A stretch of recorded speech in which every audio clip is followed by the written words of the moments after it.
हिसाब से काम हो रहा है क्या सुप्रिया, या ये वो शेर आया वाला काम कर रहा है आरबीआई का डिपार्टमेंट?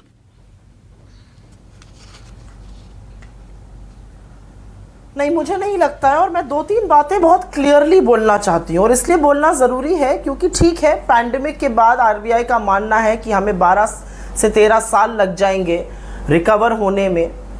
लेकिन ऐसा क्यों हुआ? ऐसा क्यों हुआ कि भारत की अर्थव्यवस्था पर इतनी चोटिल क्यों हुई भारत की अर्थव्यवस्था? क्योंकि पैंडेमिक शुरू होने से पहले ही हमारी अर्थव्यवस्था ध्वस्त हो चुकी थी। और ये मैं नहीं कह रही हूँ, ये सरकार के अपने आंकड़े आपको बताते हैं। ग्रोथ रेट वित्तीय वर्ष 2016 से 2020 तक, पैंडेमिक आने के पहले ग्रोथ रेट 8.2 से घट के 4.1 हो गया था, आधा हो गया था। बेरोजगारी सर चढ़ के बोल रही थी। कोई भी इंजन, चाहे एक्सपोर्ट हो, चाहे प्राइवेट कंजम्पशन हो, चाहे पब्लिक एक्सपेंडिचर हो, चाहे प्राइवेट एक्सपेंडिचर हो, कुछ भी काम नहीं कर रहा था। तो इकोनॉमी के जो 4 बड़े पहिए होते, जब वो ध्वस्त हो गए थे अर्थव्यवस्था में, इसके पहले ही, कोरोना के पहले, कोरोना ने आके उसका और बहुत बड़ा महामारी का विकराल रूप हमारे देश में इसलिए लिया, ये बताना जरूरी है। मैं एक चीज जरूर बोलना चाहती हूँ, क्योंकि वैट पर बात करी गई और ये डिबेट आपके साथ भी हुआ है और कई बार हुआ है। गोपाल बाबू, आपको मैं पढ़ा लिखा मानती हूं और आपको मैं मानती हूं कि आप कभी कभी गलती भी स्वीकारते हैं। आप यहां पर आकर भ्रमित करने वाला काम ना करिए। आपने बिल्कुल सही कहा, एड वलोरम है वैट, जिसका क्या मतलब होता है कि स्टेट्स उसको टैक्स करती है, उस प्राइस को जो उनके पास आता है, और उनके पास आने वाले प्राइस में 3 पुट होते हैं, एक डीलर कमीशन, एक डीलर प्राइस और तीसरा एक्साइज ड्यूटी। एक्साइज ड्यूटी को 13 से 14 बार आपकी सरकार ने केंद्र में बढ़ाकर 27 लाख करोड़ रुपए कमाए, और एक्साइज का वो पोर्शन बढ़ाया है जो बेसिक नहीं है, स्पेशल, एडिशनल और सेस है, जो खुद अपने लिए केंद्र सरकार रखती है। पिछले 8 सालों में आपने 27 लाख करोड़ सिर्फ अपने लिए कमाए हैं, बाकी स्टेट्स ने मिलकर 16 लाख करोड़ कमाए। नहीं, अपने लिए तो कमाए, आप जैसे ही उन्होंने कमाए, कम करिएगा, वो पैसा तो देश में ही लग रहा है ना सुप्रिया। एक मिनट संदीप जी, मैं अपनी बात खत्म कर लूं। प्रधानमंत्री महोदय ने जब देश को भ्रमित करने के लिए वहां पर मन की बात शुरू कर दी कोरोना की मीटिंग में और वैट पे कूद पड़े, उनके स्क्रिप्ट राइटर्स ने उनके साथ ज्यादती करी। उनके टेलीप्रॉम्प्टर पर स्क्रिप्ट राइटर्स ने इसलिए ज्यादती करी क्योंकि उसी दिन शाम को फाइनेंस मिनिस्ट्री ने डेटा रिलीज किया था, और वो डेटा कहता था कि 78,000 करोड़ रुपए राज्यों का केंद्र सरकार पर जीएसटी का बकाया है। अब आप मुझे बताइए, 78,000 करोड़ पे कुंडली मार के केंद्र बैठा रहेगा और ठीकरा फोड़ा जाएगा राज्यों पर। एक और पते की बात कर देती हूँ, मुद्दे पर आते हैं, पर अभी पूरी समग्र चर्चा कर रहे हैं। भाजपा की हैं, मुद्दे पर आ रही, की समग्र चर्चा कर रहे हैं। सरकारें भाजपा की हैं। जिस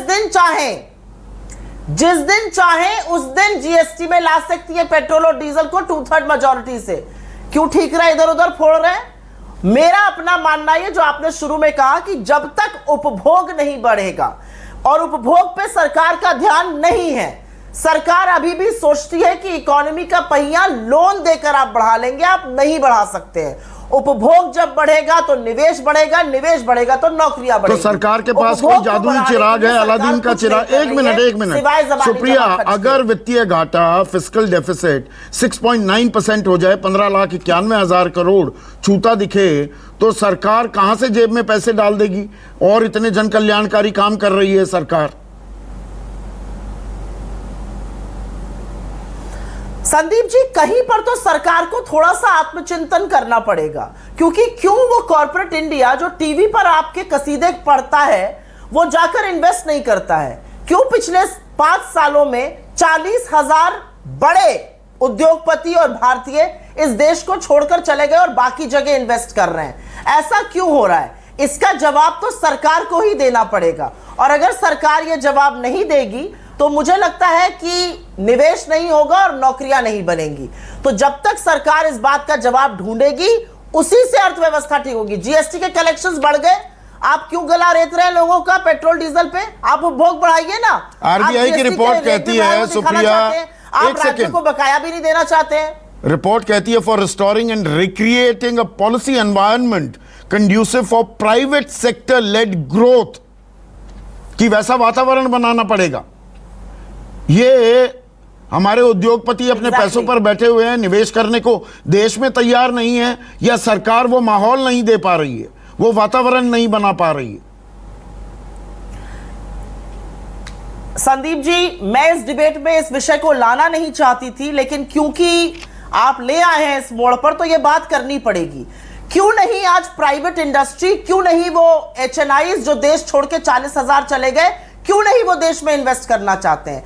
जब आप देश में युवाओं को दंगाई बनाइएगा, जब ड्रग्स के चलते नशेड़ी बन रहे बच्चे, जब दंगाई बन रहे छोटे छोटे बच्चों के हाथ में तलवारें और पिस्टल थाम दीजिएगा, हिंदू तो फ्रिंज है, करिएगा, वैमनस्यता फैलाइएगा, हिंसा का और उग्रता का माहौल कर लीजिएगा, तो कहां से कौन निवेश करेगा? निवेश की पहली कड़ी निवेश की होती है law and order, and once the mob starts deciding what will happen in the country, there will be no investment. You wait and watch. $40 billion हमारा फॉरेक्स का ऐसे ही थोड़ी खत्म हो गया। क्या बातें करते हैं यहां पर गोपाल बाबू आकर? गलत बातें यहां पर आकर मत बोलिए। फॉरेक्स रिजर्व, फॉरेक्स 10 दिन में इस देश में इतने दंगे पहले हुए, कोई बड़े दंगे नहीं। अगर छिटपुट घटनाएं होती हैं, फ्रिंज एलिमेंट अगर उखड़ रहा है, जो कि गलत है, मैं उसकी तस्दीक नहीं कर रहा हूं, क्या उससे यह कहा जाए कि law and order is a problem in the country? I am actually very shocked कि आपको लगता है कि law and order problem in the country नहीं है।